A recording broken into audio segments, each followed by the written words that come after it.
Welcome back to the channel, peeps. Starfield is just a few weeks away, and it's time to start covering it with the first installment of the Starfield series on this channel.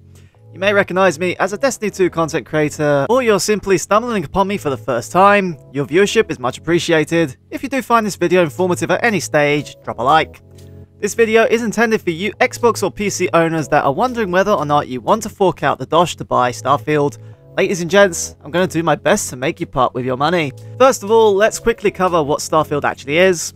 Starfield is an open space RPG developed by the popular studio Bethesda, the creators of some of the most popular gaming series such as The Elder Scrolls and Fallout. It's the first new IP from the studio in 25 years, which has been in development for the last 7, exclusive to the Xbox platform for console and available on PC. Unluckily, PS5 players will not be able to experience this game. The game on console at launch will run at 30 frames per second. If this does bother you, you may want to get the PC edition. At present, there is no plans for multiplayer. It is a solo experience. The game will have incredible lighting settings in real time, giving the game a real cinematic feel to it based on the position of the sun, providing stunning visuals. The game can be played in both first and third person and is set in a massive universe encompassing 100 solar systems and over 1,000 planets, of which all can be travelled to. The scale of this game is incredible and you can pretty much do whatever you want. From following the main storyline, crafting powerful gear, building your own ship, or finding your way to the Sol system, you can spend hours playing the game, and from the start of your session till the end, you'll probably be playing a completely different storyline. The possibilities are absolutely endless. It's set 200 years from the present, 20 years after a war between the two largest factions in the game within the settled systems. Your character at the beginning of the game will join the last group of space explorers called Constellation, based in the biggest city ever created by Bethesda, New Atlantis. The game seems to take inspiration from other space games such as No Man's Sky and Elite Dangerous. At a very high level, there are multiple factions in the game that will ultimately dictate your allegiances, such as pirates, religious fanatics, peacekeepers, and much more. You can scan planets with rich materials for mining, which can be used to craft specific gear. There are multiple ways to earn experience that will enhance your skill tree, such as scanning indigenous fauna and creatures, killing combatants including enemy ships, hacking security logs, discovering points of interest on planets, and much more. That was a TLDR on what to expect from a basic experience, but you may be wondering if it's worth your time, and why should you buy Starfield? Having gone through all the reveal content and done a ton of homework, there are 5 good reasons to part ways with the 60 odd pounds or whatever that converts to in your part of the world. This list is not in order of preference, but like any strong character creation screen, not looking at you Destiny 2 at all, Starfield seems to be very strong. The character creation screen has a lot of meat on the bones.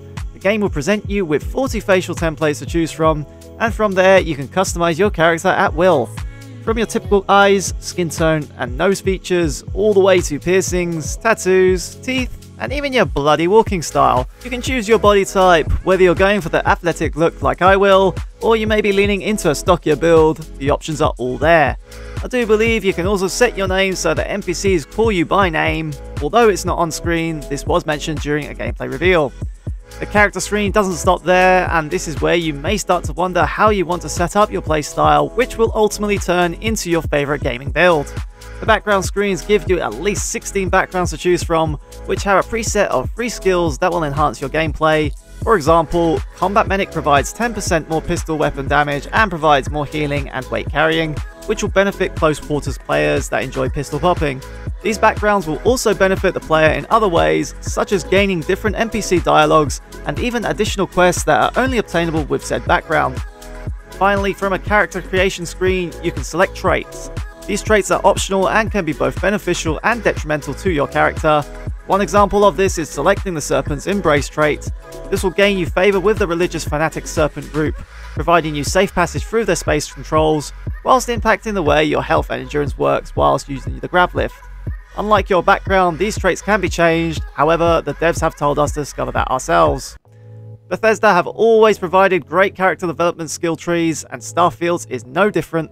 Starfield's skill system allows your character, upon leveling up through experience gains, to acquire new skills, which can be mastered via using said skills frequently and completing challenges associated with them.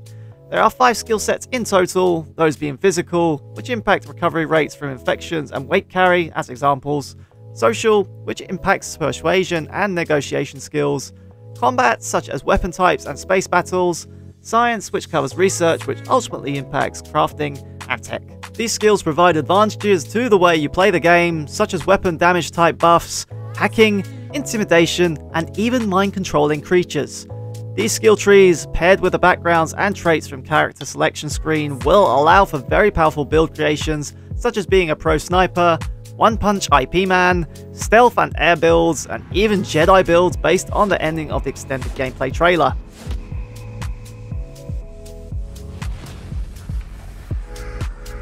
Enjoying this video? Good on ya! Please consider dropping a like for the algorithm and subscribing if you're enjoying the content. Based on the reaction, more Starfield content will come. Please leave feedback in the comments section. For those of you currently subbed, the channel now offers memberships. These memberships, for a small fee, will grant you access to a number of perks, including early video access, fun emojis for comments, stickers, and priority replies to comments. For more info, the link will be in the description. Any decent RPG has a way to obtain gear that will improve your experience in the universe, and from what we have seen so far, crafting will be a very important factor in Starfield. In your outposts and ships, you will have research stations that will allow you to create your own weapons, building materials for bases, medication, and even food. This is where your material farming comes into play, as the materials you harvest in the world will be mainly used for crafting.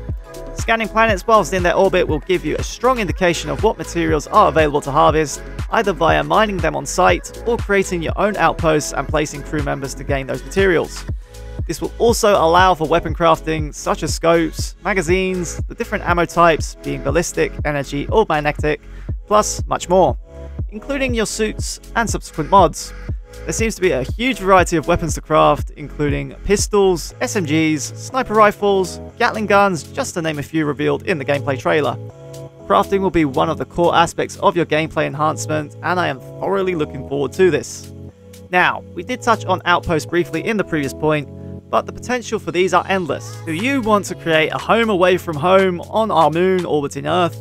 Do you want an outpost with an exotic backdrop view? Yes! Outposts, which can be lived in, can be placed literally anywhere you want. These are primarily used as a base on a given world and are created through the crafting materials.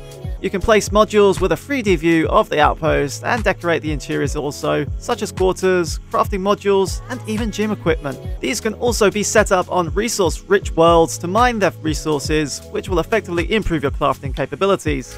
You can also acquire companions that have specific skill sets such as botany, geology, or outpost engineering to help out with the running of the outpost facilities, improving the performance of your base. You can find these NPCs throughout the game in spaceports, missions, and other locations. This has me quite hyped up. I for one will be looking for a seafront view. The last point, but absolutely not the least, is your own ship.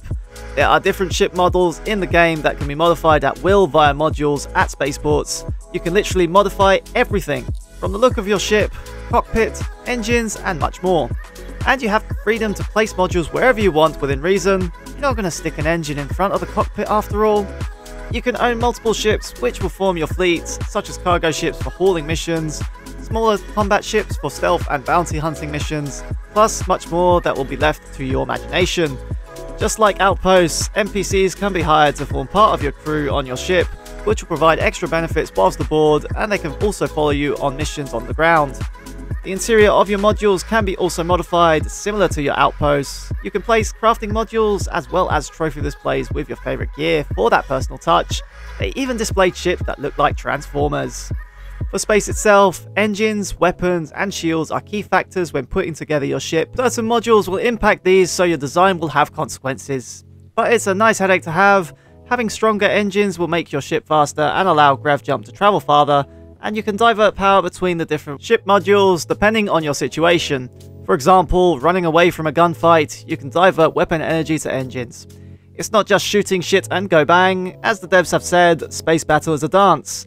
You can also loot destroyed ships without leaving the cockpit, which is cool, and certain skill trees can impact your combat capabilities in space, such as targeting key modules on enemy ships whilst in combat. You can also dock with other ships in space, such as trading ships or disabled ones. You can board enemy ships, take out their crew and keep the ship, then sell it or mod it as one of your own. Alternatively, you can hail ships for trading or to simply commit piracy, your choice. From a personal point of view, I've always been a sci-fi lover, being brought up with the Star Wars films and Halo as a kid. This game feels made for the likes of me. Being able to literally create my own character in a massive sci-fi world, craft my own gear to take with me in my ship and go on space adventures at a massive scale, setting up bases on remote moons or exotic locations on inhabited planets, setting up builds for different scenarios. The possibilities sound absolutely endless and I cannot wait to get my hands on it and sink thousands of hours.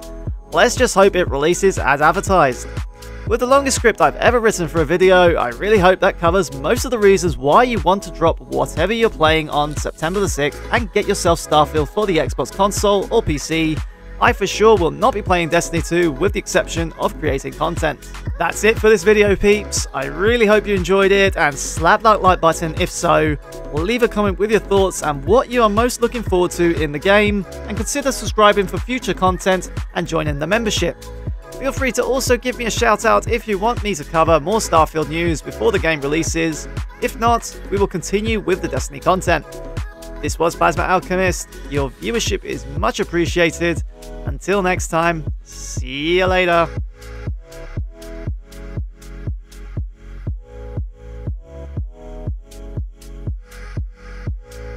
Fight forever, Guardian!